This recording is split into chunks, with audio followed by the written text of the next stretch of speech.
I love playing the game of disc golf. What I hate is waking up the next day, feeling that soreness in my muscles, in my body, my arms, my shoulders, my legs. And what I typically do is I wake up, I hammer down a few ibuprofen or Tylenol, and I go ahead and move on with my day. What I didn't realize was how bad that was for my body as well. Throwing a disc is very strenuous on your body, whether you realize it or not. What it does is it causes micro tears in muscles, which then become inflamed, and that's where any post-workout or post-round soreness comes from. That's why you need to check out our friends at WunderKind. WunderKind with a U, all natural CBD products. They're located right here in the United States, and they're always shipping for free. All of their products are 100% legal in all 50 states, lab tested to make sure that you're getting the highest quality CBD product to help you recover from your round out on the course. The CBD products all have an anti-inflammatory property, which is amazing for muscle recovery and pain reduction after a round. Guys, check out WunderKind. Again, that's WunderKind.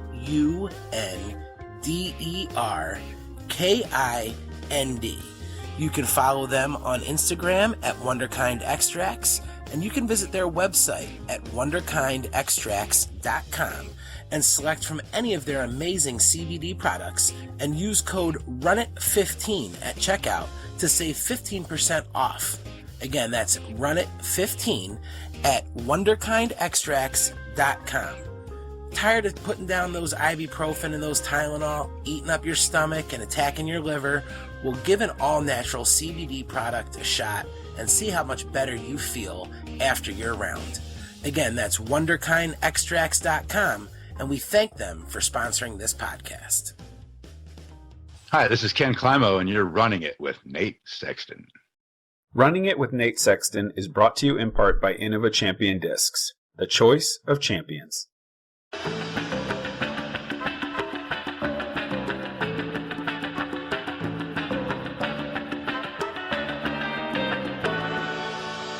Hello, disc golf fans, and welcome back to another episode of Running It with Nate Sexton. I am your co-host, Jarett. He is coming off his personal best, third place finish at the Disc Golf World Championships, and our host, Mr. Nate Sexton. Nate, congratulations, man. How are you? Oh, thank you. I'm great, man. I'm glad to be back in the booth recording, and yeah, obviously Worlds was a huge success. I was in it to win it there for a bit, and that was really exciting. Felt great to be in the hunt at a big one again. And yeah, you said it, man. It's the closest I've ever come to hoisting that trophy, and it's got me hungry for more. I think you reminded, because I think we know a lot of the fans that are absorbing disc golf right now are newer to the game. They came in during the pandemic. They found it as something to do. And I think they all found out that the funny commentator guy can throw some plastic too, man. Yeah, I sure hope they did. If they didn't, then they probably weren't paying very close attention, because I was definitely throwing them out there. Game plan was working. Putter was pretty hot. That's just how it is when you're playing well. And it was pretty easy for me out there. And, that was just great to be up there in the high elevation and get used to the discs and be able to come out hot right out of the gates and have a share of the lead. And then I just kind of stayed on either the lead or the chase card. And I was kind of, in the top 5 the entire week. So it was a great experience, and definitely has me excited for the USDGC.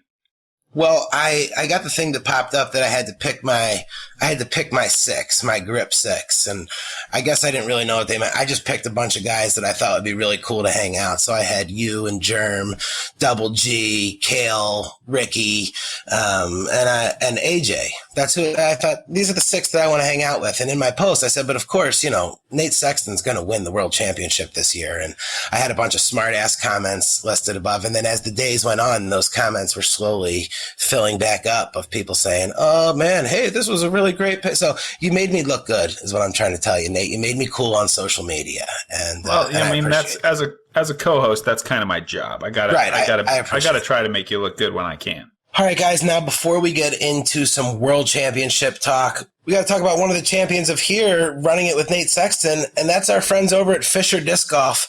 They've been a huge help to keeping running it with Nate Sexton coming out each week and allowing us to bring it to you guys free of charge. Their support has just been tremendous. If you guys haven't had an opportunity to hop over to FisherDiscGolf.com, make sure you do it. Levi and Adam are adding so much new stuff every time I hop on the website. They've got some awesome Fisher Disc Golf dry fits right now. They've got some of this limited edition plastic for the Ledgestone. They're one of the official sponsors of that. They've just been amazing guys. And realistically, if you're a fan of the sport, you're going to need new discs. You're going to need all the things that you need to get out there and play around. And Fisher Disc Golf has all of it. And one of the best ways to support this show is to support our sponsors. Now, Nate, when our listeners are on FisherDiscGolf.com and they're checking out some cool plastic or maybe a new hoodie and they see something that they want, how can they save themselves a little bit of money? Nice and easy with our code RUNIT10. You can save 10% off your first order, and shipping is always free. And that free shipping and that 10%, that goes a long way. So check out FisherDiscGolf.com. And you know what else goes a long way, Nate? Is any disc that Jarett Girthy is throwing. In fact, he just took home the championship in that little contest over this week, didn't he? Oh, yeah, and it wasn't the first time. Yeah, he won the world distance contest. I think he threw 680 something. Some incredible distance that I'll never throw. But yeah, he definitely was letting them loose. Not only does he throw a disc a long way, but he makes an awesome beef jerky. Guys, I'm not just saying that because Double G's a friend of Nate's and they're a sponsor of this show. I love the beef jerky. If you've had an opportunity to play around with me out here in Buffalo, and I know some of our listeners have, you've seen that I keep it in my bag. Double G Craft Jerky is the real deal, guys. And you've heard us talk about all the cool stuff that they're doing with the Double G Children's Foundation. Make sure you check them out. Make sure you get some jerky. You've heard Nate talk about it time and time again. Nate was jerky rich the last time that we talked to him, but I'm guessing you probably went through some of that at Worlds, right? Yeah, I was eating it at Worlds, and I was also making putts. So, I mean, I don't know if you want to connect those lines, but it was working for me. It was in my bag during the Worlds. Right. We're not saying that Nate finished third because he was chomping on Double G Craft Jerky, but who knows? Guys, get out there. Try Double G Craft Jerky. Again, they've been a huge sponsor here for us and a big support, and they're doing some amazing things for kids in disc golf. And Double G is just an awesome guy. Listen, give it a shot. Try one bag, and after you do, you'll thank me, and you'll go back and you'll buy all the rest of the flavors. And we're going to actually have Double G come on soon. I know the schedule's been crazy after Worlds, but he's got some exciting announcements coming from Double G Craft Jerky. So look forward to that, and thank them for everything that they've done for the show. So everybody wanted to talk about Worlds, and it makes sense that that's what we were going to do. So speaking of you making co-hosts looking good, who are we hanging out with today, Nate? We got the big man back, a friend of the show. You know, we got our main guest that we like to bring back whenever we need to talk about something spicy. And obviously, we want to talk about the Worlds, too. We haven't had much chance to do that yet. It's Jeremy Colling joining the show again. Welcome, Jerm. Thank you so much, Papa Nate. Sorry to call you that. I can't help it. It is a great nickname, and it's actually Pappy. Sorry. It's all right with me, man. The Big Kahuna returns an engaged man. He was not at his last appearance on Running It with Nate Sexton. Congratulations, Jerm. Thank you so very much, Jarett. I really appreciate it. It feels amazing, and I've received so much love from everyone everywhere I've gone.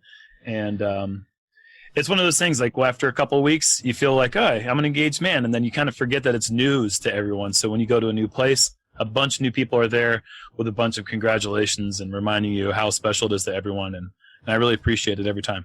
Yeah, the hard part is after the wedding, and you end up running into like a friend or somebody that just totally skipped your mind, and they're like, "Hey, man, how you been?" And you're like, yeah, that's gonna happen. That's gonna happen.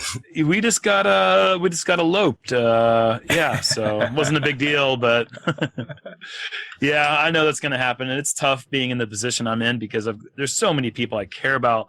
And, I can't have everybody there. So, I've already told Nate that he's got a pretty good chance of being invited, but like, it's not many more people than that.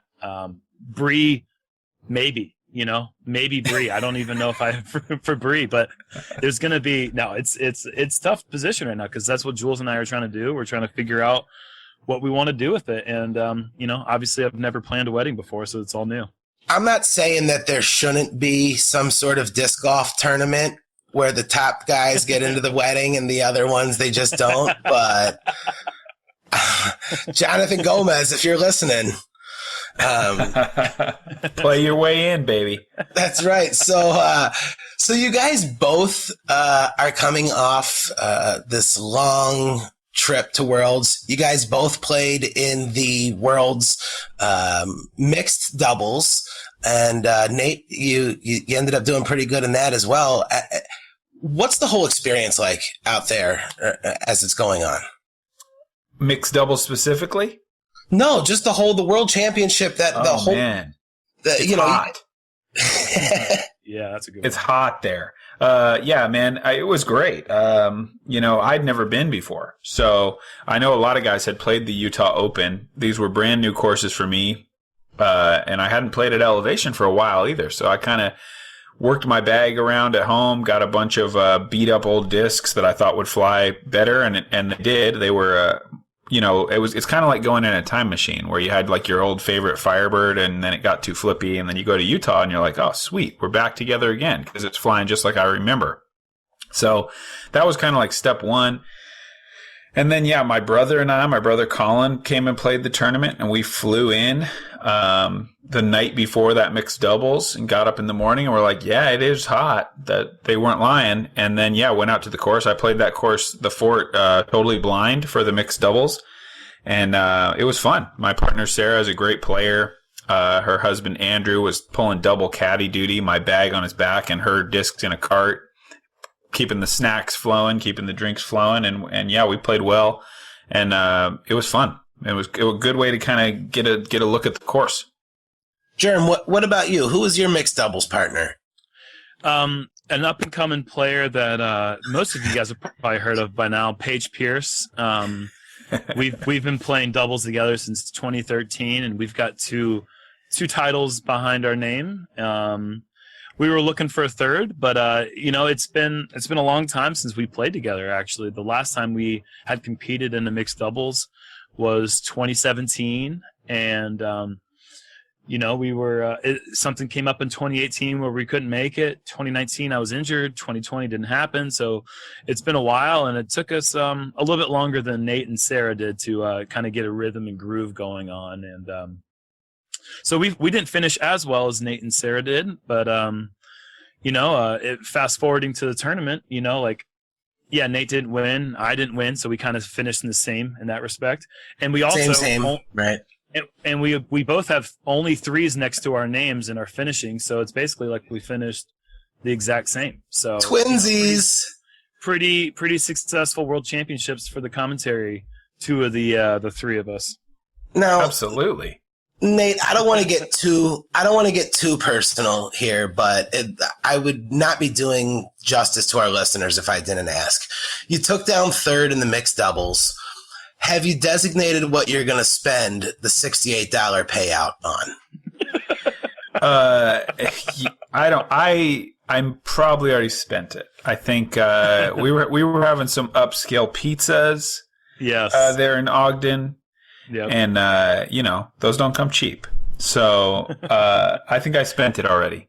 But it was Shout good. Out to Slackwater. It was good. Fair enough. All right, guys. I want to get a little spicy, I guess, because the big topic that everyone's talking about in the Worlds were the conditions of the two courses.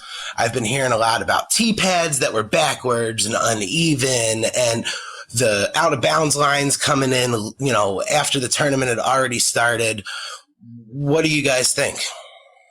I think, for one, I'm old school. So I think it's a little harder to bug me than it is to bug some of these newer guys that are, come up in this disc golf pro tour world where like the pros are really taken care of.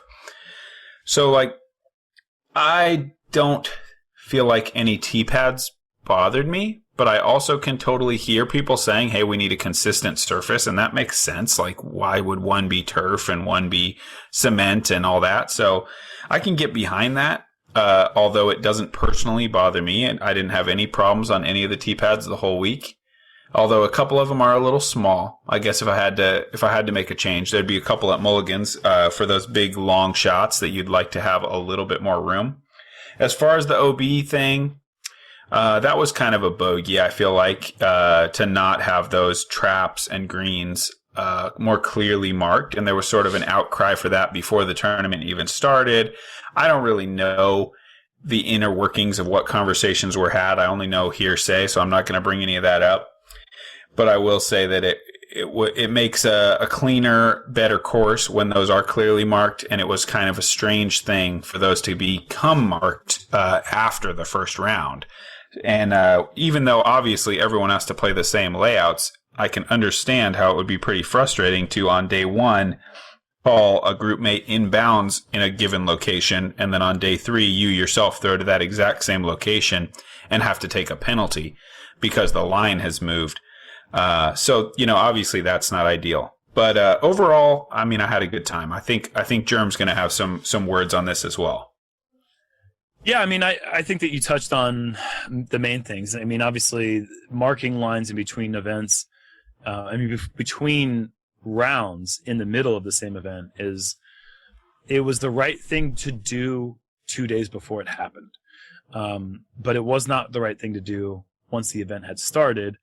And it was somewhat frustrating because, like Nate said, there was some talks and on the sidelines about like people being willing to step up and line these with string. And for some reason, I don't know if it's the event staff to point fingers out or the PDGA, and I guess it's not really fair to speculate, but they said, oh, we'll just make the lines cleaner, which is okay to say on the bunkers, but the greens themselves were really the problem. The shortest cut of the green is what's out of bounds on these greens, and sometimes the shortcut and the fringe is a bit of a blurry line, and so to not have those strung puts a lot of pressure on the groups to make a call. It's not a situation anyone wants to find themselves in.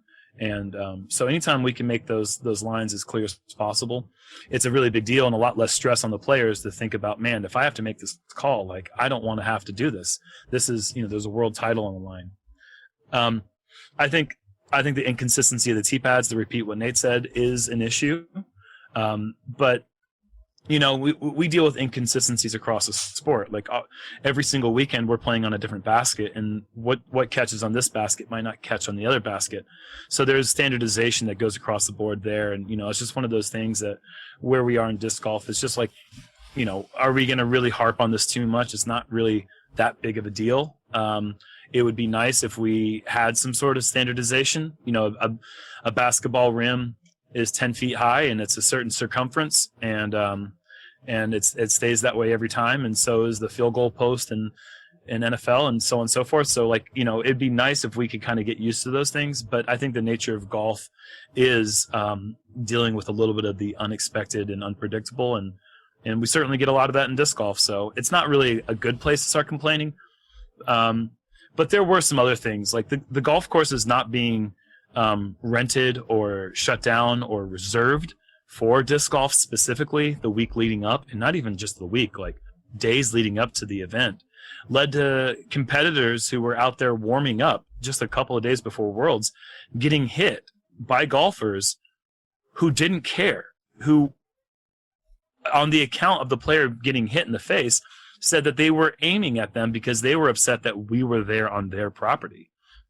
And that should have never happened, and it looked really bad, and it was unfortunate. And there was the Brody Smith incident where he had to rent out the driving range because players didn't have a place to throw long drives.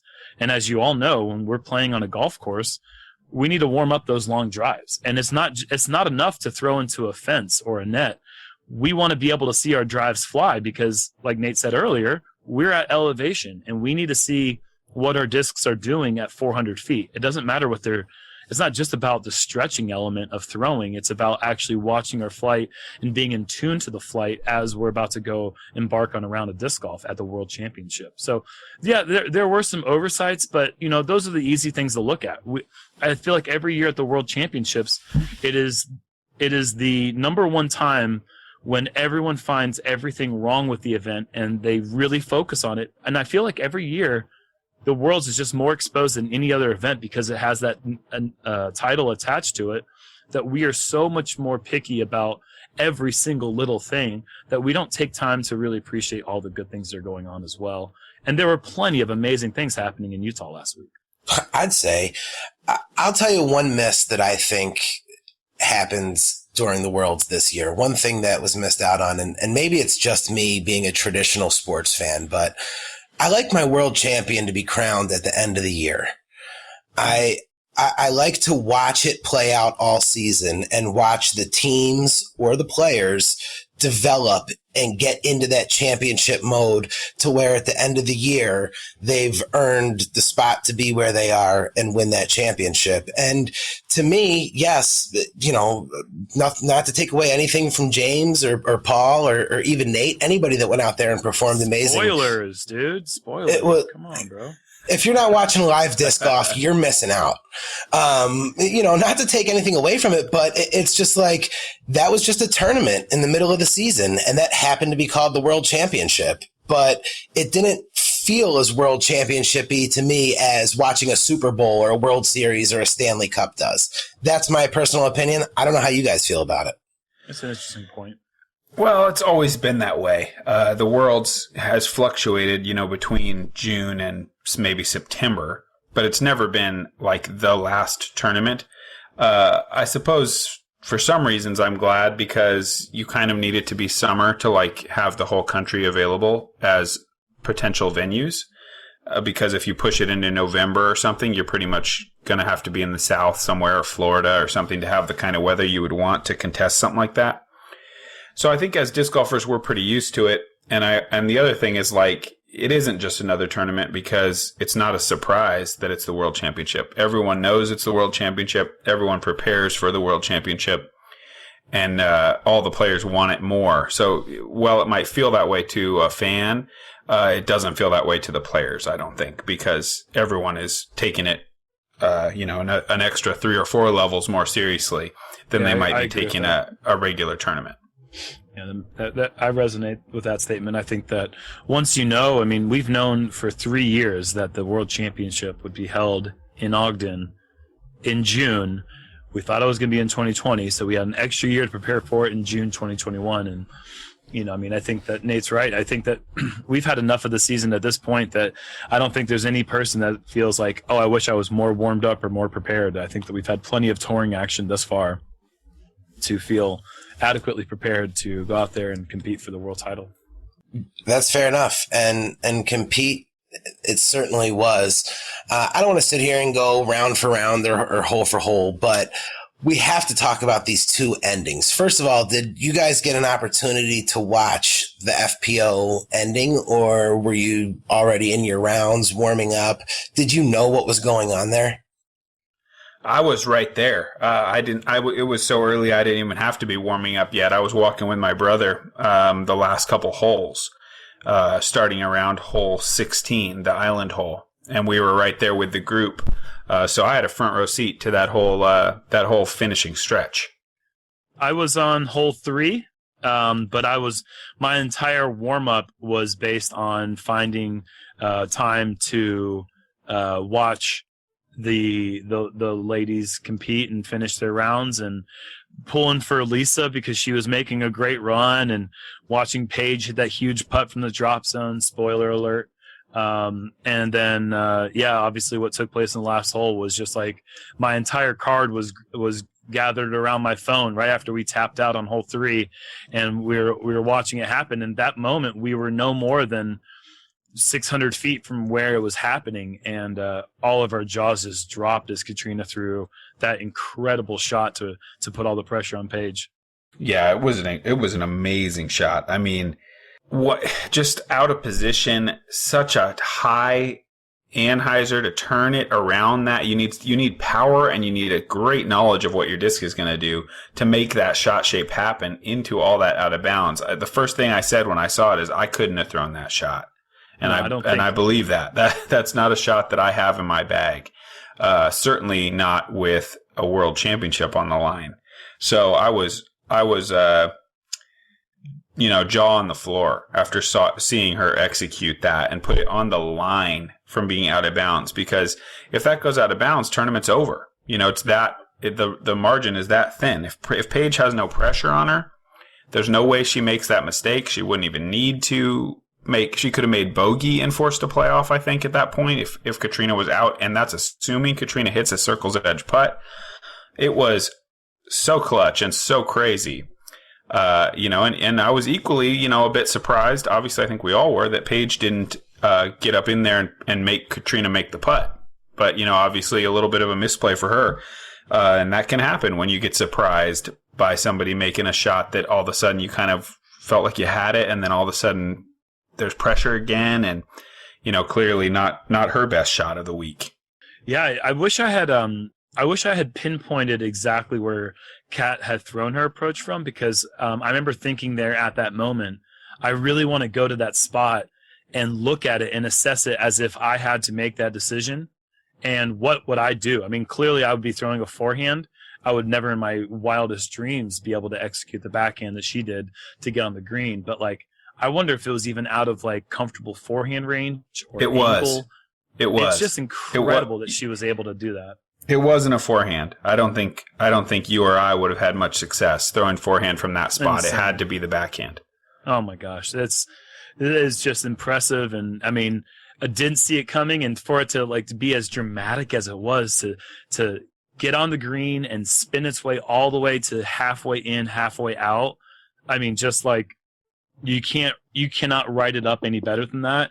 And I cannot wait for the documentary to come out documenting the endings of both the FPO and MPO finishes. It is deserving of Cannes Film Festival all the way. Yeah, man. Yeah, and I think that is what makes this year so amazing, because after watching that, I thought to myself, what could top this? I mean, it was an amazing run all the way through. And, what just had to happen, the events that had to occur for this to happen are just unbelievable. We'll never see anything like this again. Nope. Now let's fast forward a few hours later to 18. Nate, you had to still be right there. Jerm, were you following? Walk me through what was happening. We were both right there. Yeah, I was following Nate, obviously. Once my round finished, I added scores. I hung out and signed autographs for a little while. And then as soon as my line had diminished, I sprinted over to watch Nate tee off on 17. Because, if League Card messes up on 16 and they don't finish well, Nate's championship hopes were still well alive.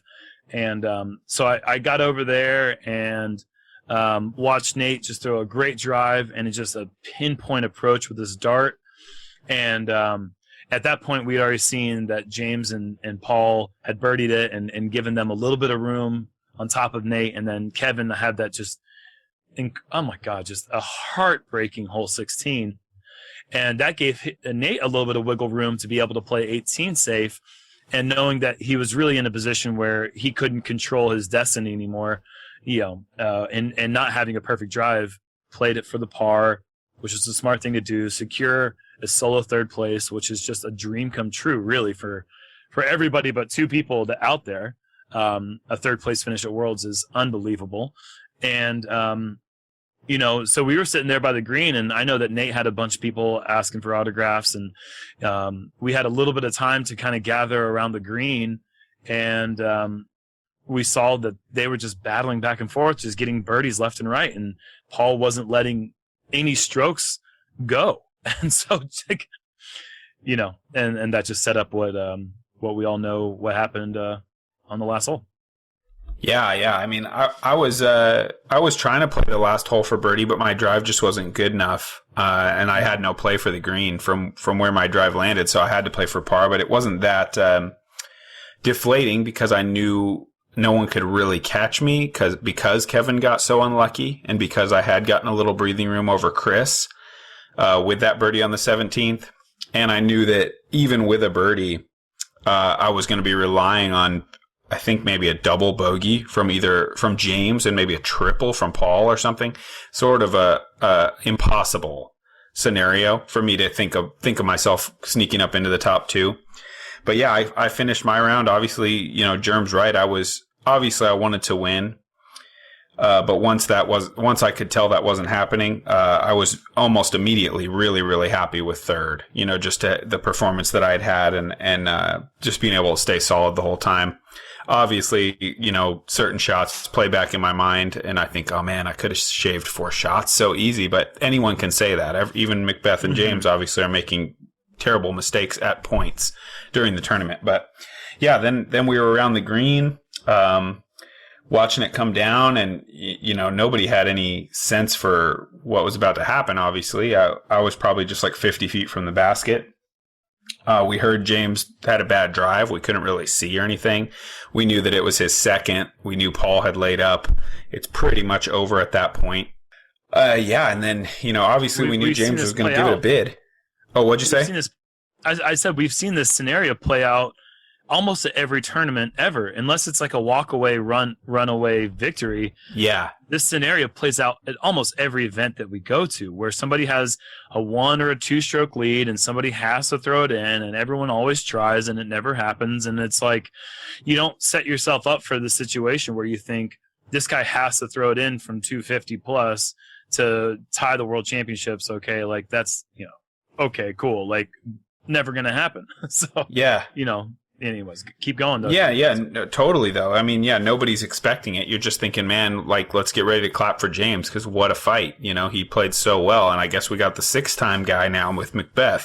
And either way, I like both those guys. So I wouldn't say I wasn't like sitting there going, oh, I really hope somebody wins or somebody else wins. I was going to be clapping and hats off to whoever got it done. But yeah, obviously then it happened. James throws the shot.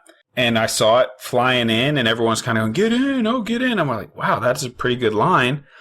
And when it hit, I mean, I think I posted some of this on Instagram. It was like nothing I've really ever remember experiencing before, in that my arms just shot above my head and I just screamed.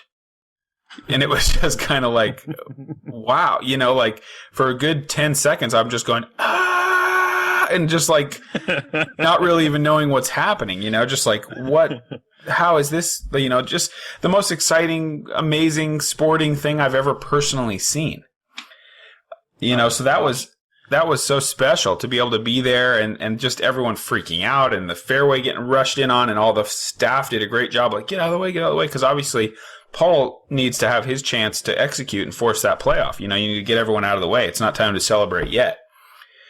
But wow, I mean, what else can you say? It was the best shot I've ever seen. It's probably the best shot I ever will see, considering that it won a world championship, and the odds of making it are like 1 in 1,000. Like how often do you see someone throw in from 250? It's like 1 in 1,000, maybe. That's why I've said a million times, that is without a doubt, hands down, the most clutch thing that has ever happened in any professional sport.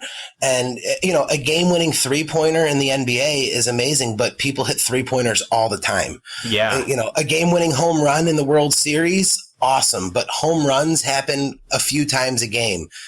Throwing in from 250 just doesn't happen. Yeah, I mean, there's got to be a golf tournament sometime when somebody aced the last hole, I assume, but probably not for any kind of major, or else we'd all know about it. Yeah, you're right. I mean, like, I obviously think that you're going to be hard pressed to find anyone who's ever seen anything like that, aside from the 1,400 spectators and then whoever was competing and the staff. And aside from that, the people that were lucky enough to be there will all share something that will go down as in our lifetime. I don't think that we'll ever see anything in any major sport where a more incredible thing will happen at the very end of the biggest stage for that sport. The the thing that makes it so special to me, Nate, if we're diving into it now, so let's get into this. The thing that makes it so special isn't just what happened in the last hole. If the last hole had played out exactly the way it did, but everything up to that was different, it wouldn't be as special as it ended up being. And I'll go back to hole 12 specifically, where MacBeth really began winning the world title. He played that bank shot off the fence for his save. In that situation, he has to rely on a metal fence to bounce in a way that he's predicting it to, and then he has to hit the spot and execute that. He did it so perfectly that he got up and down for his par. From there on out, he birdies 13 with a huge death putt. Yeah, an elevated basket. On 14, he hits a putt that he can barely see the basket from outside circle 1, maybe 45 feet. Huge putt. On 15, I can't remember if it was a big putt or if it was a good drive, but either way, he birdies 15. He birdies 16, and then he makes a putt outside the circle on 17. He played perfect with the lead. And not only that, he has the tee box going into 18 with a one-stroke lead, which I don't understand how he doesn't have a four-stroke lead at this point. Hats off to James just to keep it close at that point. But then he throws the perfect drive, which gives him the opportunity to see what James does. If James throws a good drive, it's game over because MacBeth has the ability to take that shot, just go risky with it. Who cares, because he's got strokes to play with, and he puts it on the green and it's over. And James then has to try to get a birdie just to lose by one. But James has to throw a bad drive there, and he does.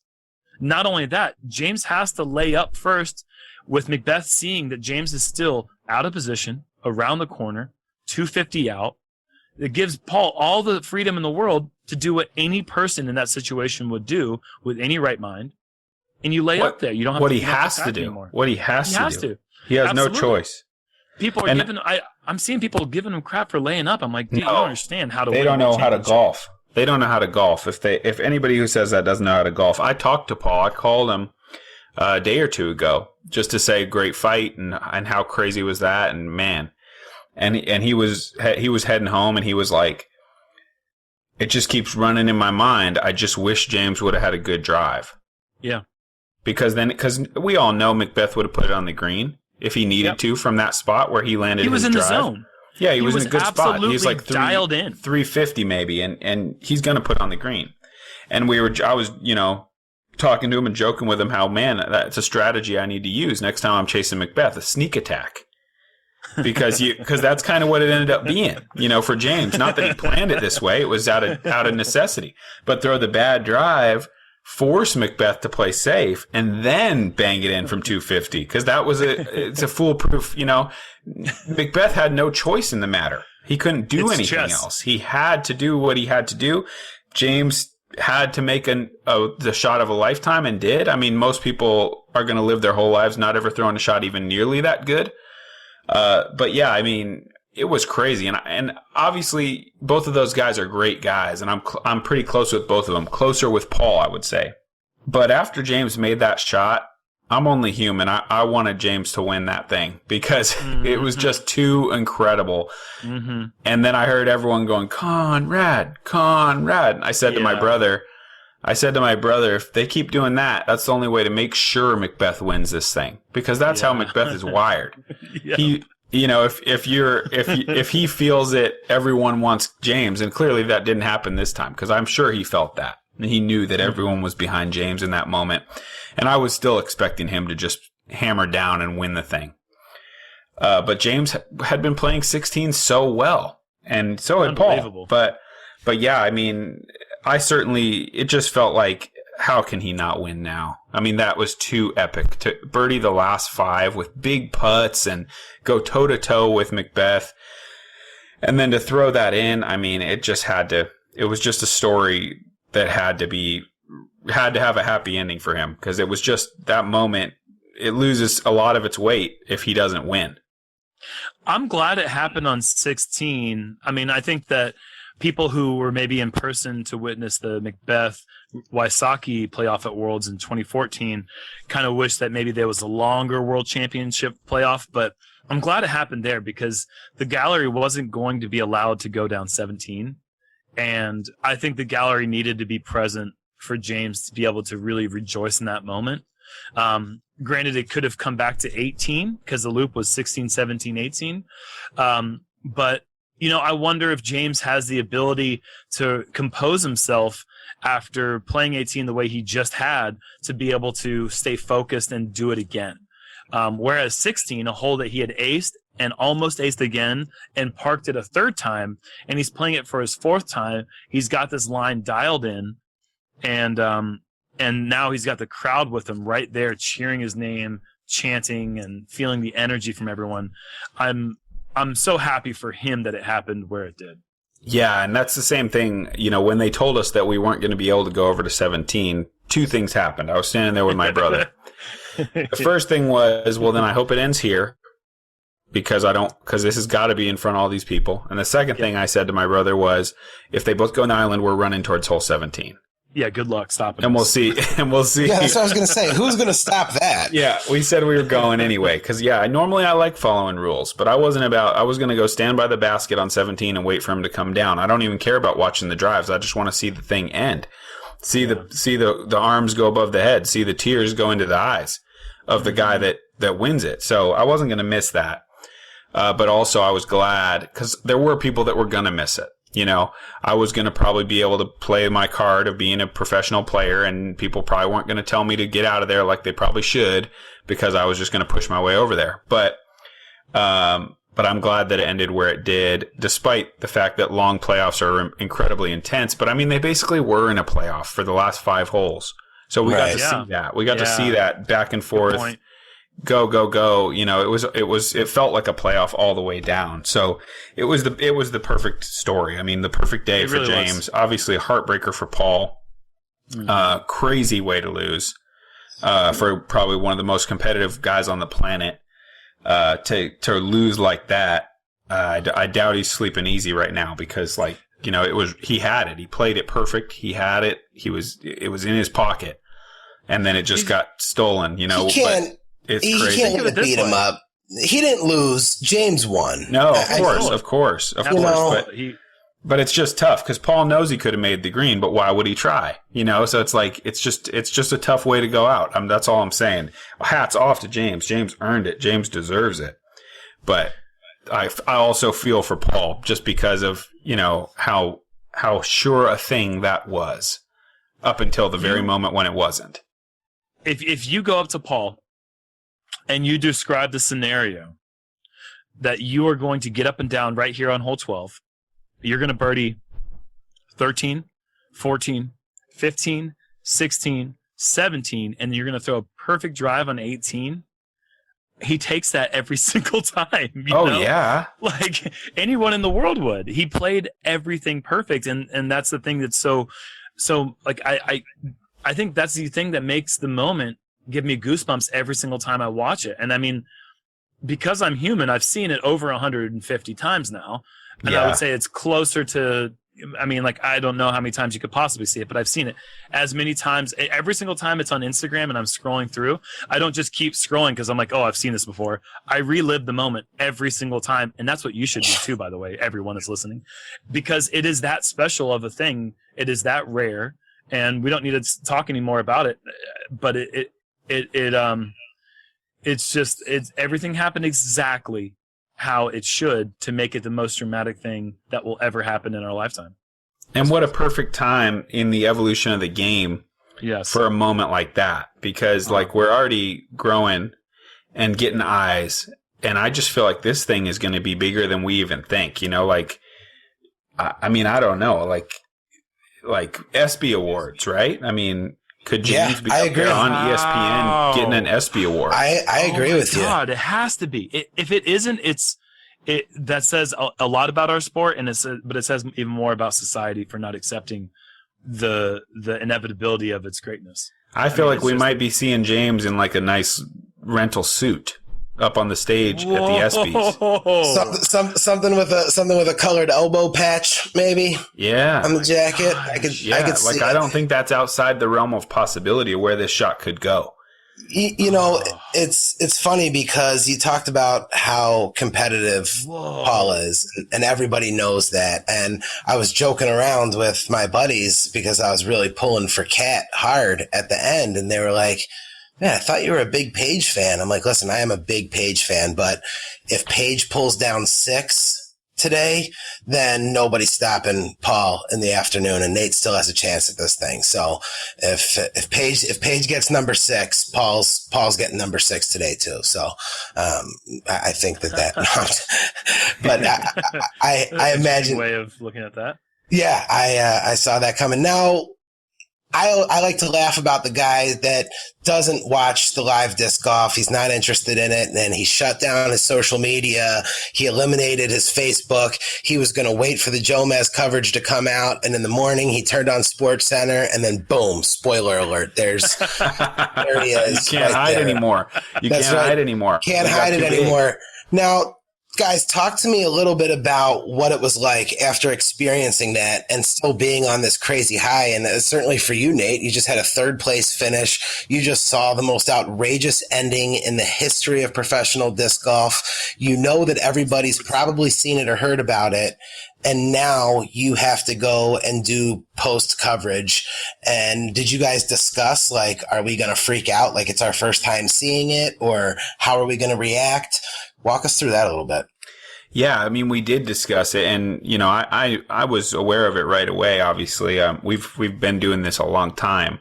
So when I went up to get my trophy, I thanked everyone. I thanked my sponsors. I thanked the staff. I said what the 3rd place meant to me, and then I signed off by saying, "Hey, I'm about to go make the greatest Jomez video of all time." And there was a huge cheer, and people were looking forward to hearing what we would have to say about it. And of course, the illusion of it being live is kind of the way that our coverage has evolved. So of course we're going to act like we don't know what's going to happen, because that's how we do it.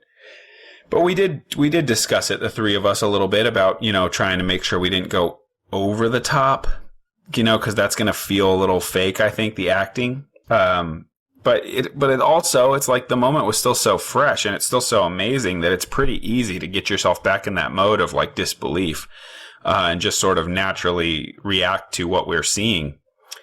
So yeah, I think we did a good job with it. It is a tricky place to be sometimes, to go back. Like when I did commentary on my own USDGC win, that was really weird. To try to build the drama, and at the same time, it's like this talking over like one of the biggest achievements of my life. And this was, obviously not my achievement, but kind of similar, just sort of like a really big moment in the sport. So I feel like live is a really important thing, and it's great that so many people got to watch it live. And I think with that shot, it's going to live on in a bunch of places on YouTube and everywhere else. But I also feel like Jomez is kind of like the history of the game in a way, or in this modern era, with all the other post-produced outfits, because you can go back and watch those rounds, forever, and it doesn't take 4 hours. So it's more likely rewatch type of situation. So yeah, I mean, it was crazy. And I'm happy with the way that we ended up calling it. I agree with you. I think that the number one question I got after Worlds had wrapped up was, "Can I get your autograph?" And how are you gonna call the shot, the shot that everyone's calling the holy shot, which is amazing. I think that there is a because of what Nate had just said, there's a big responsibility on our part, and not just Jomez, specifically because they were covering live final round. I mean, not live, but they were covering the final round. And so that means that we were calling this shot, and this would be the shot that people would go to if they wanted the faster version of what took place. And so obviously we knew the magnitude going into it, what that meant. And there's, you don't want to go into that call.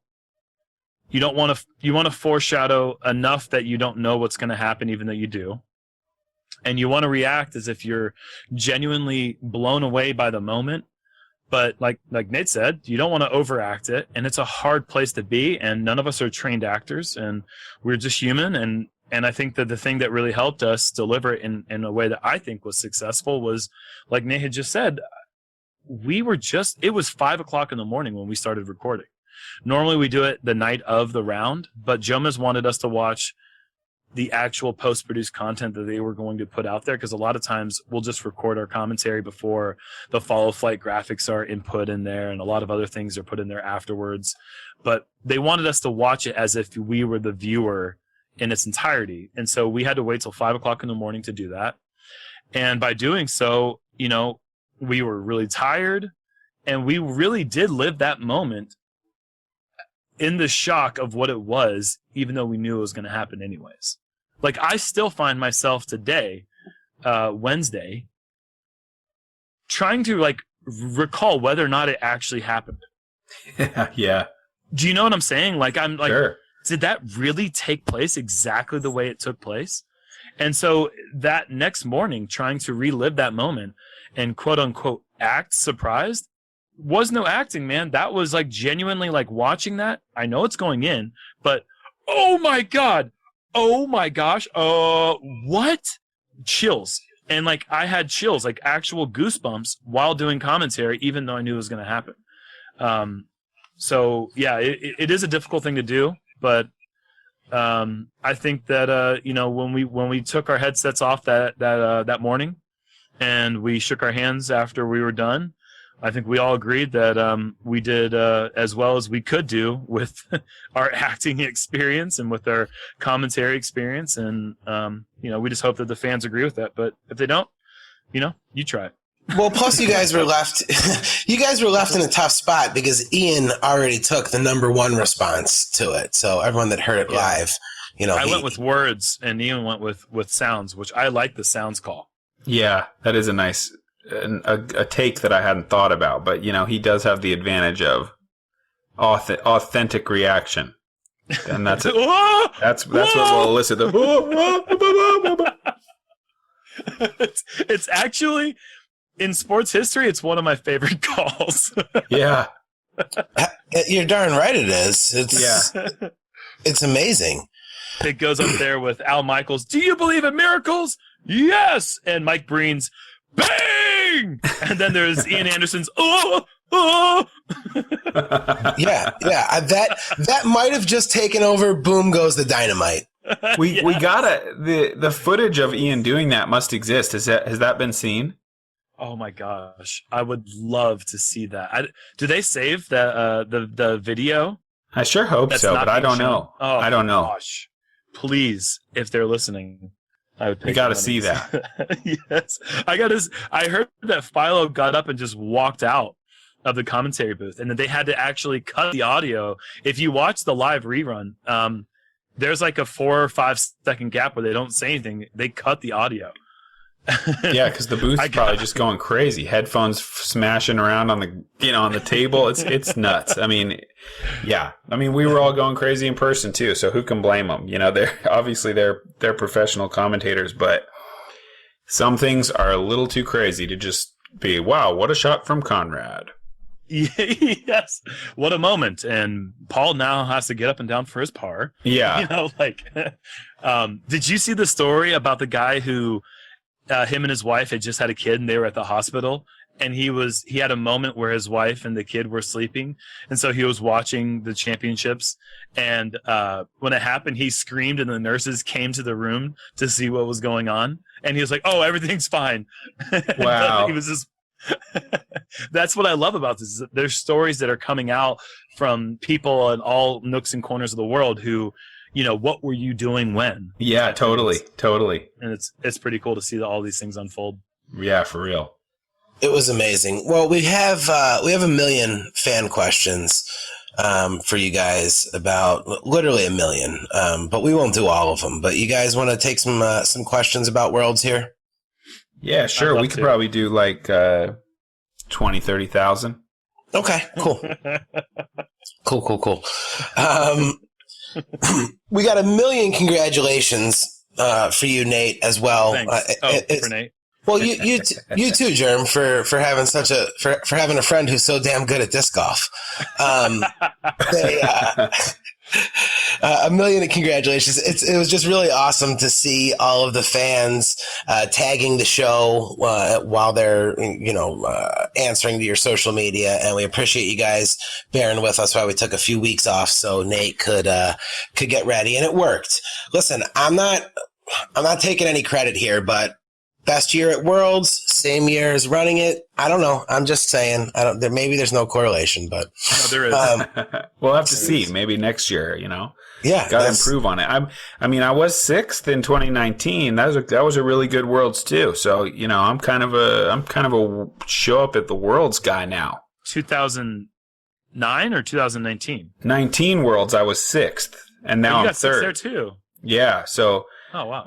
I'm kind of like a Worlds shredder now. Well, if you continue that trend, you're going to get first in the half place next time. I'll take it. All right. What am I going to do with you two? All right, so let's see here. We're going to start with, Mr. Jeff Panis asked, was hole 18 at the Fort the best finishing hole in disc golf? What's a better example? Oh, Jeff Panis, Innova media director. I'm going to say no, but it wasn't bad. I liked the bleachers. When I first saw the venue, I was like, what are all those bleachers? They're really going to have people in all those bleachers? And yeah, they did, and it worked. So hats off for that. I don't like the trees at the water's edge very much because the gaps are just not... There's a couple good gaps, but a lot of them are a little bit more lucky than I like. So that part of the hole I don't really like. And then the rest of it is okay. I mean, it's definitely a high pressure type of hole. It's a good finishing hole for sure. Greatest finishing hole? Nah. I would rather play 18 at Nokia. I would probably rather play maybe 18 at Winthrop also. It's hard to remember all the 18s, but certainly 18 at Nokia is better. I think the stage setup suits better at Maple Hill for 18. I think that Nokia, the stage setup, sets better for Nokia 18. As far as design goes, like one of the things that we talk about as far as like logistics and how Worlds is run, we don't get into that because obviously design is enjoyable subjectively, and as far as design goes, I feel like there were many areas that fell short of my personal standards, and I think that continues on 18 for the same reasons that Nate said. I think that anytime you have a mandatory because it forces a type of shot, I feel like it's not the best case scenario, and that hole obviously had a mandatory. The out of bounds line was hard to see from the tee, which is very difficult for the players to account exactly how far left or right they could go. But we don't really need to get into that. I just agree in general, I think that there are better finishing holes, but to that point, there has never been a better finishing hole, if that makes sense. There's never been a more compelling way to play a hole. Yeah. Correct. Yes. It turned out wonderfully. It turned out wonderfully. Let's say that. Yeah, I agree. Griffin emails in and he asks, just how much does it mean for a smaller company like MVP to have a world champion? Well, I think it remains to be seen. Probably a lot. But we will see. Maybe we'll get back to you in about a year. I think that it's important it was huge for MVP, obviously. We all know this. Before the season even began and before James ever played in a single tournament, how important it was for MVP to have a contender. Because I think that a lot of times people associate the brand's success with how many players are doing well on tour, and that's just not fair, and it's not correct. But it's the way it is, and when they signed James, they gave themselves the best possible chance of having a top finisher at a major event, and they were proven correct within the year of signing him. So obviously hats off to them, and congratulations to MVP and everyone there, and obviously to James to be able to learn new discs, become comfortable with them so quickly that he was able to throw amazing shots all week, including the ace on on 16 and the holy shot on 18 and all the other amazing jump putts that he hit. He's clearly comfortable, and I think that you'd be a fool to think that it's not going to do some amazing things for the company. Jarett from Buffalo asks, Nate, you threw out of bounds on purpose so you could move to the drop zone, right? On hole 9? Yep. No, I did not. But Kevin Jones thought I did, which was pretty funny. We were talking about it and saying how crazy that is, that you get to move all the way up. And it did enter into my mind, like, okay, well, be aggressive here, because if it goes out of bounds, you'll get to move up. And I went forehand with the Sidewinder, and I shanked it, and immediately turned around. And I guess I turned around so fast that Kevin was just like, damn, respect, man. Because he thought I just ripped it out of bounds and didn't even watch it. And was just like, yeah, that's my play. Deal with it. And he was like, wow, dude, like, respect. Wow. Damn. But yeah, so he thought I did it on purpose. But no, I did not do it on purpose. I would much rather just land on the drop zone without a penalty, which is possible if I throw the perfect shot.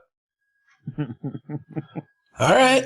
Fair enough. I wouldn't admit to it either. That, right? Did people post? People posted that somebody had taken advantage of that on purpose. Was that Kevin directing it towards you? I have no idea. I mean, he wasn't. Yeah, I don't know. I don't know if anyone actually thinks I did it on purpose, but I definitely didn't. Kevin knew right away. We laughed about it right after. But yeah, for a second there, he was like, "Whoa, hats off." I mean, we talked about it being advantageous, but holy cow, you're willing to just take a stroke? Okay. You got your par though, right? Yeah, I parred. Yeah, that's. Mm-hmm. Mm-hmm. All right.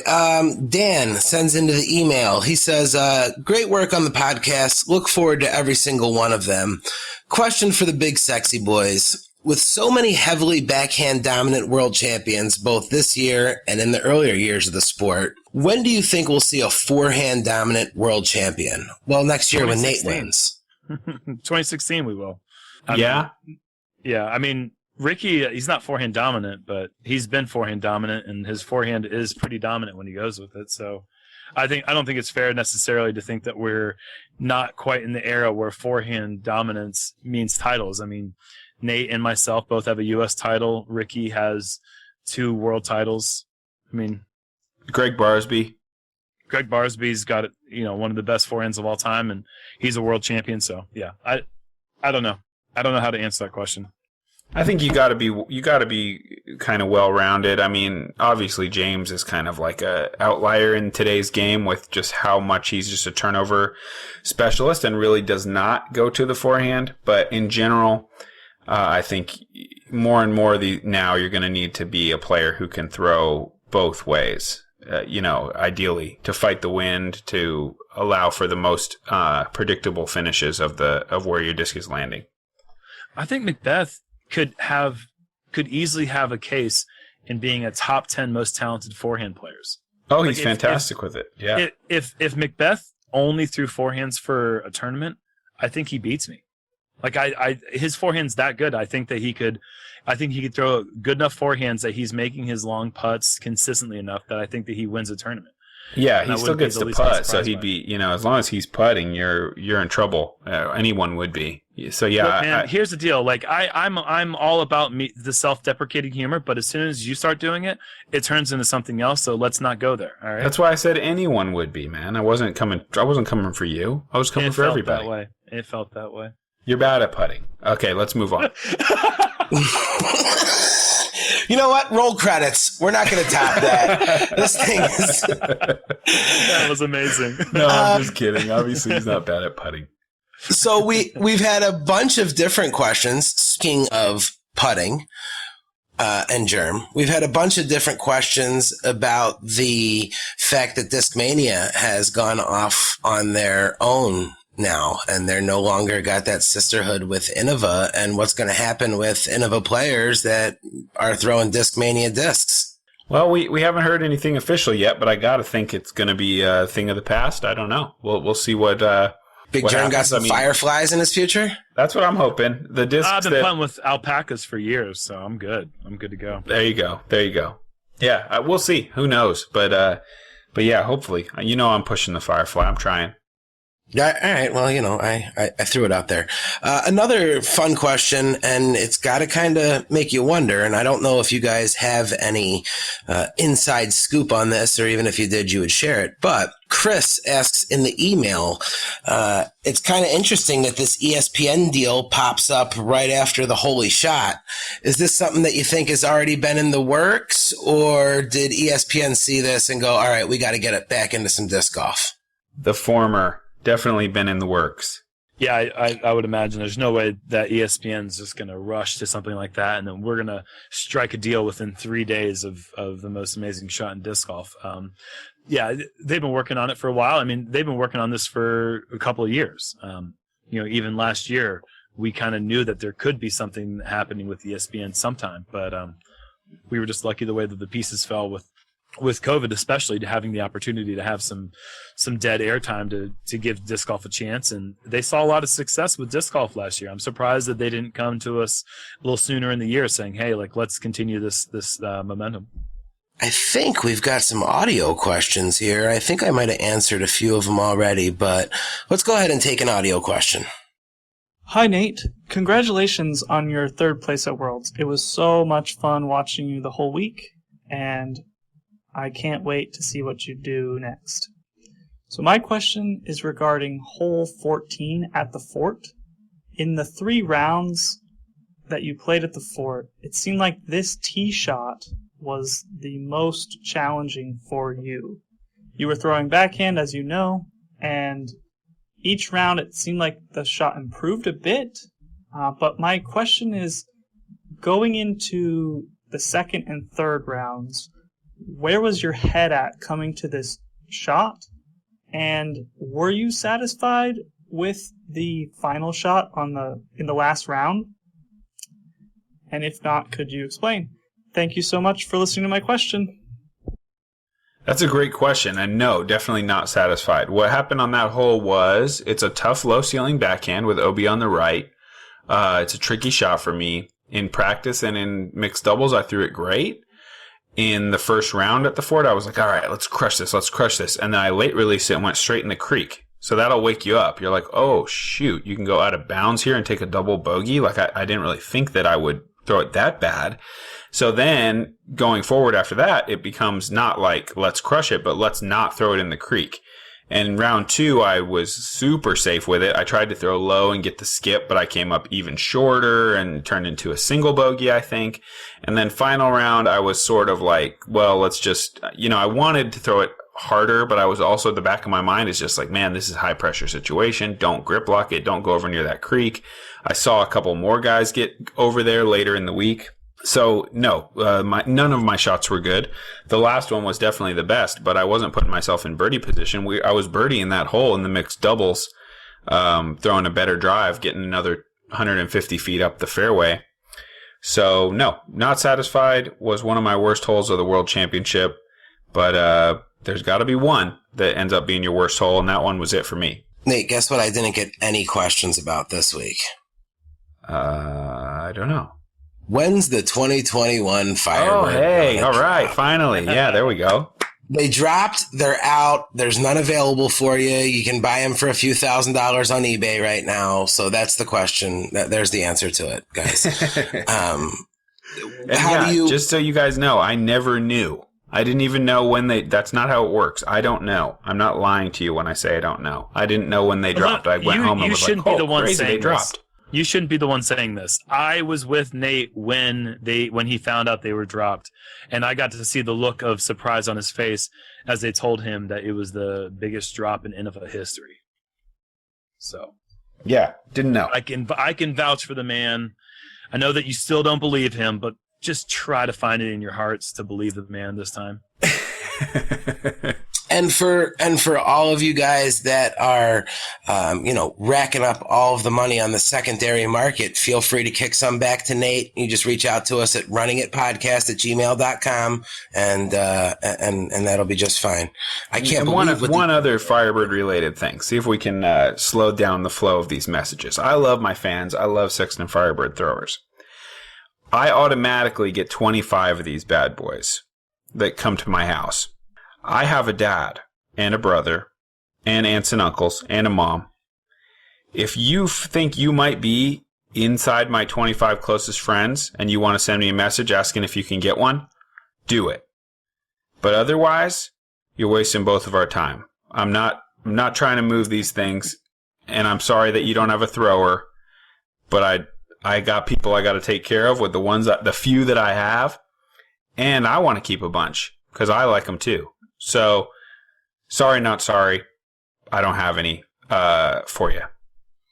You know, now everybody's going to be waiting for your mom and dad to have a yard sale. They found out that they get these. Yeah, they don't get too many. They just get they get one if they want one. But Nate, what you just said makes sense, and what you're saying totally resonates with me. But I don't like the way you said it, and I don't really like you anymore. I'm not a Nate Sexton fan anymore. Yeah, we'll see. There's probably somebody who's going to feel that way, but it's worth it to me to not have to answer that message 250 more times. I'll take I'll lose a fan or two. I'm sorry if that made you mad, but that was the most Nate Sexton thing ever that you just said. So if anybody doesn't like that, they were never a Nate Sexton fan to begin with. You might be right. They didn't actually know me at all. Right. So I wish I could hook everybody up, but it's not. It's just that isn't how the world is working right now. I don't have so many of these things that I can just send them to whoever sends me a message. And I know you guys are still trying, but it's just going to be a no. Just so you know who does have so many of them is Innova. You could send your messages there and ask them, and you might be able to buy one. But Innova has assured that there's going to be more drops, so there'll be more Sexton Firebirds. Have you had a chance to throw a 21 yet? I don't know if you had with everything that's been going on. Never touched or seen one at this point. They're on their way to my house, so I'm excited. I'll be throwing them soon. They look great. I really like the art. The swirls are coming out fantastic. The pictures I'm seeing, there's some really vibrant ones, so that's awesome. And yeah, Innova is working so hard to get those things out. They did the biggest drop they'd ever done, and they're getting orders out the door as fast as possible. And yeah, I'm hoping that they have enough in the warehouse that maybe one of these later drops will stay around long enough that people don't have to be like having the fastest internet connection to get some. That's the hope. But they had to redo the entire site to do this. I mean, yeah, they did. Sexton is such a draw for disc golf that they released the Thunderbirds for the first time ever before the Firebirds, and I was lucky enough to be in California when that happened, so I got to go to the factory and grab my own and look at them in person, and that's always a cool experience. But I looked at them as I was leaving the factory store, and I said, "So what's going on with Sextons?" And they're like, "Dude, we'd love to release them, but our site just can't do it. Like, we want to release it, and we have a great website. Our website's incredible, but it's not good enough for Nate Sexton, because as soon as these things get released, it's going to break our site, and we're frightened." So they had to rehaul the entire thing, and that was a huge undertaking on their part just to get ready for all the millions of Nate Sexton fans out there. And I mean millions. And millions. It's true. Oh, yeah. Nate just doesn't believe it. He was nervous when he ordered his first stamp. Well, I don't want to have these things sitting around the house, and then they were gone in like 3 minutes. So that was pretty exciting. But those 2021s are out. We've got another audio question. I believe this one is directed towards the Big Kahuna, though. What's up, guys? This is Josh with Daddy Disc Golf. Jarett from Buffalo. Hope you're doing well. Nate Sexton, congrats on an amazing performance at Pro Worlds. It was a pleasure to watch. Today, my question is for Big Jerm. Big Jerm, we all know where we were when we saw the legendary shot from James Conrad stick in the basket to push the playoff with Paul MacBeth. I was in Nashville, going crazy in a hotel room. I'm sure the people all around had no idea what the heck was going on, or maybe they did. Well, whatever, no regrets. My question for you is, can you think of either a bigger moment in sports history or maybe an equivalent moment in sports history, in your opinion, that matches the excitement to what you saw live in person? As far as live in person, no, of course not for me. I got to tap into a bit of it in 2015 when I had the nice little battle with the same guy, Mr. MacBeth. And when I made a big putt, nearly 70 feet, to birdie the hole and put the pressure on Paul, and he ended up making the putt too from like 45 feet, and it was just this incredible high that I felt, and that emotion that I felt then was unlike anything else I have ever felt, and it felt different than what I got to see last Saturday with James. But as far as that was for the memorial. And no disrespect towards the memorial. That was a very, very big tournament at the time, and it meant a lot to me. But seeing James do that in that situation, no, that was a completely different feeling that I can't quite describe with words. As far as other sports go, I'm trying to think of something that in my lifetime I've seen. Maybe Ray Allen's shot against the San Antonio Spurs when he was playing for the Heat in Game 6. That shot was very special. I've always been a big LeBron James fan, and so I was pulling for the Heat, and so seeing that shot go down was unbelievable, and I was so pumped up, and it was in Miami, so the crowd just went absolutely nuts. But still, it wasn't Game 7. It wasn't the very last second. There was less than 10 seconds to play in that game, and they had to win that game to push it to a Game 7. But, I mean, that's as close of a relation as I can think of off the top of my head. Unfortunately, Villanova hit a ridiculous shot against the Tar Heels in the national championship game in basketball several years ago and beat us. I'm sure Nova fans... Yep. There's been moments. There's Kirk Gibson's walk-off home run for the Dodgers. That wasn't really I wasn't paying attention to that though, so I can't really relate to that.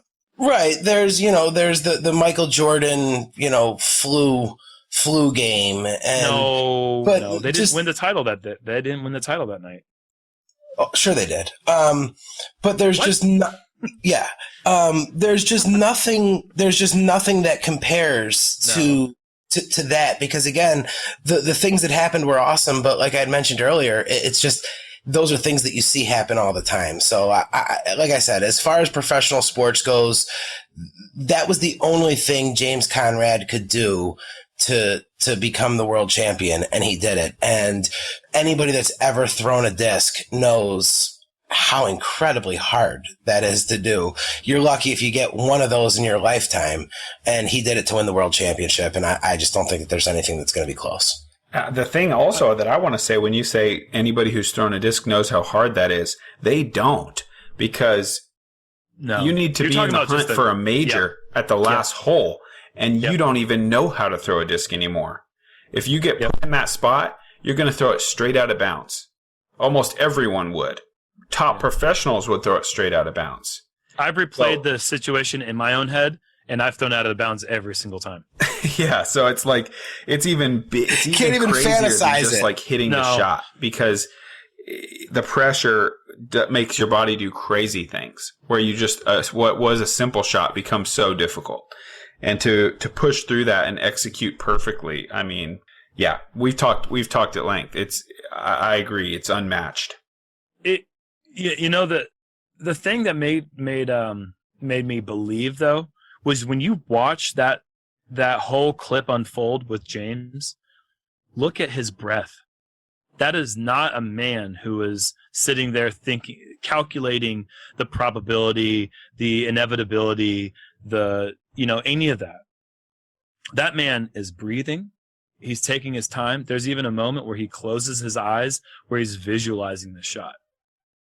That dude is locked in, dude. Yeah. It gives me chills thinking about this dude being bigger than the moment. And the one thing that we haven't talked about, and I'm kind of wondering what your take is. And I know maybe we have exhausted this, but I do want to ask you one question, Nate, is do you think this moment will be bigger than James Conrad, for James Conrad? Do you think there will be a time when people can even talk to James Conrad without bringing this up? No, not really. I mean, not for a long time, or maybe unless if he goes on to win a bunch of world titles. But even still, I mean, this is it's the moment of his career, and I can't really, even if he goes and wins a bunch of worlds and USDGCs and a bunch of tournaments, I can't imagine this getting topped. as far as like when you think of James, what's the first thing you're ever going to think of for the rest of our lives? If I think about James, it's like that shot. You know, we're gonna like forget that he's won a U.S. title, gotten second place at the U.S. Championship, won MVP, won Idlewild. You know, like this dude's a proven champion in other events, but it doesn't really matter anymore because James Conrad's the dude that threw the holy shot. Yeah. I mean, he's going to win a lot more too, but yeah, that's certainly that's etched in my brain. That's James now. Maybe like the David Tyree helmet catch in the Super Bowl against Tom Brady. You know, David that Tyree didn't crazy. do anything else. Like David Tyree was like a one-trick. So then let's say Eli Manning. We'll shoot it over to Eli Manning, who threw that amazing. I mean, I can't think of anything else. It's just it's hard to. Yeah, it's unbelievable, and I can't wait to get it. A piece of him had to be thinking like, dude, I make this shot and I'm probably going to get asked to be on Running It with Nate Sexton. I imagine at that moment that has to come into play. And honestly, I'm happy that he did it, but we talked about it before and I always planned on calling him James. And now I just keep referring to him as Mr. Conrad in my, I feel like just call him JC. Like in one shot, he went from, not that we didn't want him on the show, but he went from haven't got around to asking him yet to like too big to come on the show. Like, we'll wait in line. When you're done with the other stuff, let us know. And he did it in one shot. He went all the way from like, yeah, he's kind of on the list. We'll talk to him someday to like, I'm a little busy, guys. Sorry. We blew it. Yeah, we might have blown gosh. it. We totally blew it. Well, guys, I mean, obviously this is a Worlds that is going to go down in history. And I think that you're right, Nate. I think this was something that really is going to blast disc golf into another stratosphere. I am a little worried about the folks that saw it on Sports Center and have heard it talked about on Barstool Sports and all of these other crazy places that are going to tune in for the next tournament and be like, okay, man, you're only 300 away. Toss that bad boy in and let's get to the next tee box. Because I think they might be out there. Too. I worry about that too. Nah, everyone knows how. You just look at the crowd and you know how rare it is. Nobody thinks he's doing that every hole. I hope we're inviting back that guy that was like in the red, white, and blue shorts and no shirt that was running around going crazy. You need dancing flag guy. Dude, those dancing flag guys were awesome too. Yeah, that's the only person that anyone wants to hear from right now is Dancing Spotter, dude. That guy is a gem and he is a national hero. Made a name for himself, he did. He's kind of like that left shark from that Super Bowl show a couple years ago, right? Oh, dude, that was from the 2004 Super Bowl, I believe. I don't even Panthers know. I versus just know. Patriots. There you go. Yeah, that's just a few years ago. Still, mind for Super Bowls. Yeah, for real. I could be wrong. What else? Who are you, Big Jerm? You're just ripping up 2004. I mean, if I'm correct, then I think I remember that because that was the Janet Jackson, Justin Timberlake, nip slip one. But actually, it might have been the Katy Perry Super Bowl, so it might not. That's what I think it was. Yeah, I think it was the Katy Perry Super Bowl. So whatever year that one was, but either way, you just put yourself in a moment here where you're spotting this shot, and then the crowd makes a noise you've never heard before, and your initial reaction is to do this high step prance, spinning a flag around in a circle. Like, that guy was so poised, I can't even wrap my mind around it. You know what, Jerm? You were so cool to me a few seconds ago when you just busted off that Super Bowl. And then when you told me you knew the correlation based on who the halftime show was, it just totally blew it for me. Well, just to know that for a few moments I was cool in Jarett Orr's mind, really, that solidifies my place in this world. I'm like, dude, Jerm knows his Super Bowl stuff, and you're like, I think that was Justin Timberlake or possibly Katy Perry. I can't remember who played in the game, but I know Maroon 5 was there. I'm like, no, man, that was Jake Delhomme. The Panthers almost took that thing home. Adam Vinatieri had to kick a last-second field goal. It was Jake Delhomme, dude. Hey, that's good for you to remember that. I'm a sports fan, so yeah, it was amazing Worlds. I don't think we're going to see anything like it again. how difficult is it going to be for James to simmer down and get into the next tournament and just go play disc golf? How hard is it to shake off this? Is there going to be a world championship hangover? Yeah, there always is. I talked to Cam Todd about this, who won the 2001 World Championships. That he won the Worlds in 01, I believe, in Minnesota, and then he went to the tournament the very next week.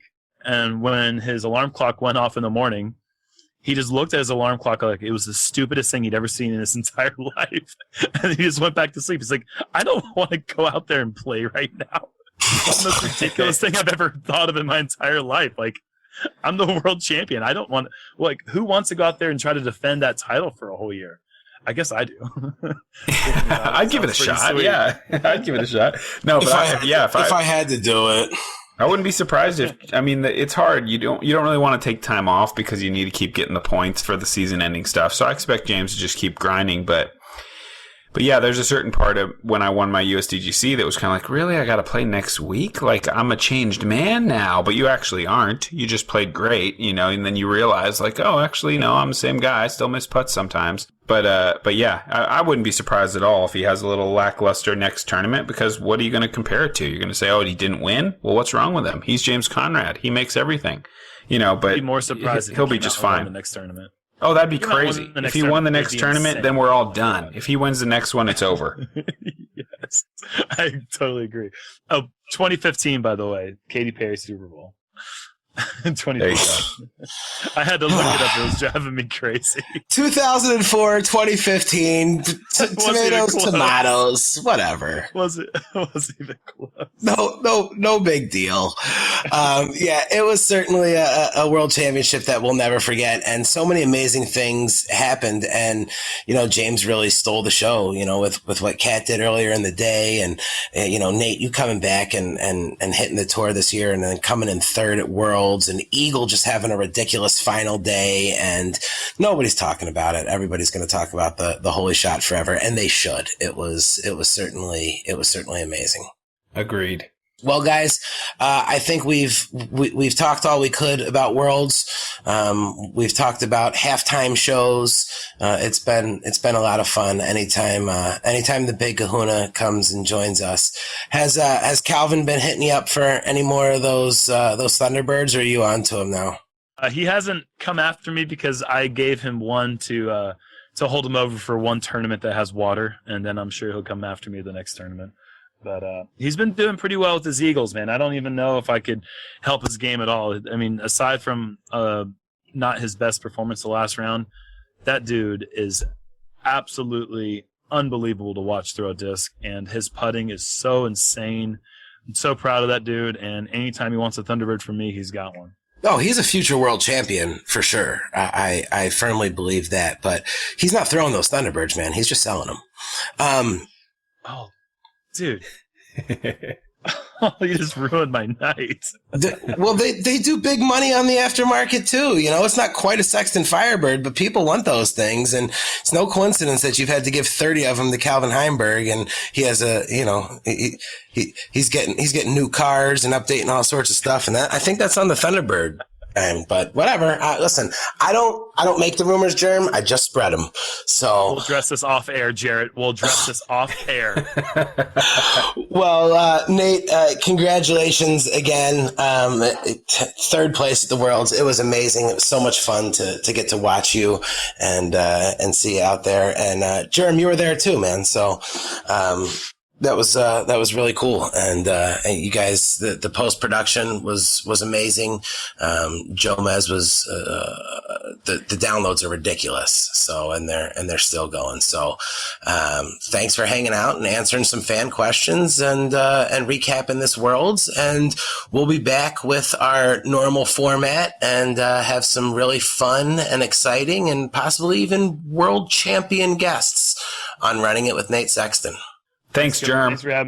Thanks for having me again, Nate and Jarett, and it's always a pleasure to be on the show. And we'll catch you guys next time. All right, man. See ya. Well, Nate, anytime that you invite Big Jerm, we always have some laughs. It's always a good time, and we get to talk some disc golf. I couldn't be any happier about it. And I know, like you said, you guys really haven't had a chance to talk about Worlds because you've been so busy. So it was cool to have the big guy on and recap everything. Yeah, man, we had a great week. We were staying at, some condos that Jomez had gotten. My brother was there, my buddy Dion, my buddy Chandler. We were, playing board games every night, and then we would do commentary at 11:30 until like 1:30 in the morning. Me, Jerm, and Yuli, and then that last commentary was at 5 a.m. and then I had to leave for the airport at like 7. Like right after commentary ended, we were straight to the airport. So yeah, we didn't really get a chance to hash it all out. So that was great, kind of hearing. I kind of knew already what we both think about it, but yeah, he's got a way with words, and it was great to hear his take and hear his call and work with him, because he is such an excitable guy.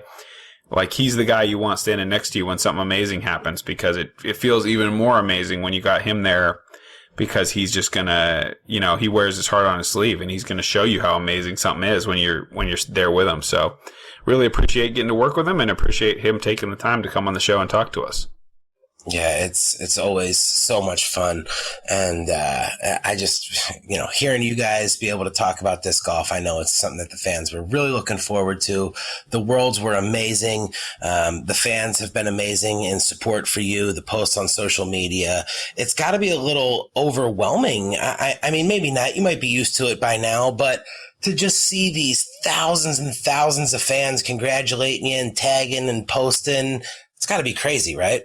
It is a bit crazy. I pride myself on trying to answer my messages on social media. Sometimes it filters them into spam and they're hard to find, but I try to do, spend a little time each day trying to connect back with people who try to reach out to me, as long as they're doing it in a normal, respectful way. And I have gotten hundreds of messages, and I do appreciate them. So if I haven't got back to you yet, I'll try to do that. And I do appreciate everyone rooting for me and yelling my name while we're out there playing and saying, "Do it for the dads," and all that stuff. It was a really fun week. It felt great to be in the hunt at a major. It felt like it had been a little while. After I won Las Vegas in 2020, I felt like on top of the world and so motivated and ready to kind of go for it. And then COVID happened, and then I kind of just everything ground to a halt, and I was not playing that well after I came back. And then now I'm back up there on top again. So feeling great and ready to work hard, and looking forward to the coming seasons in a way that I wasn't, 3 or 4 months ago. So I'm really excited. Well, you certainly have earned some new fans. Shout out to Joseph McDougal. Him and I had a little back and forth during the rounds. He was doubting you a little bit, Nate. I think he got a little too comfortable with you being in the booth in Jomez, and maybe he wasn't around long enough to see what Nate Sexton does out there. So he's a huge fan of the podcast. He's a big fan of yours, but he didn't see you finishing in that top 10, and it cost him $20 to the Knoll Family Foundation, which is a charity that I do some work for. So it looks like he even earned some new Nate Sexton fans as well. Well, I hope so, man. If they didn't know I could still throw them, I still can, and I'm looking forward to throwing a lot more of them. So I'm glad. If anybody thought I was just a commentator, you were, I don't know, you're new. You're new around here, and now you know, and welcome. Let's keep it going. It's been a great ride, and I'm looking forward to more. That's right. And I guess because of your third place finish, I mean, technically you and Colin kicked Pete and Paul's ass, right? Oh yeah, by so many strokes. Yeah, it was. Yeah. I don't even want to add it up, just out of respect for those guys. The Sexton brothers prevail, just as we've said. So, this is, I'm happy to have you back, Nate. I've missed the podcast for a few weeks, and it was great watching you, but I'm happy to get back to this and talking some disc golf and telling some stories. We've got some awesome upcoming guests for you guys. Make sure you check out our sponsors at FisherDiscGolf.com and Double G Craft Jerky. And go ahead and check out, if you haven't seen the Jomez, Nate and Jerm and Yuli calling that final round, go watch it again. It's that good.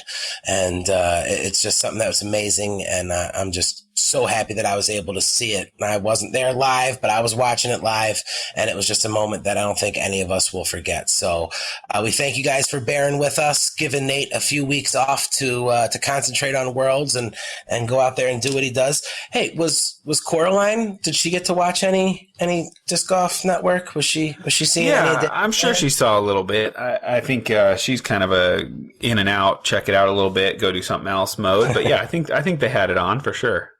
Well, good. Well, again, congratulations, Nate, and we're happy to be back for all of our listeners. Again, you can follow us on Instagram at Running It with Nate Sexton. He is at Frisbee Nate.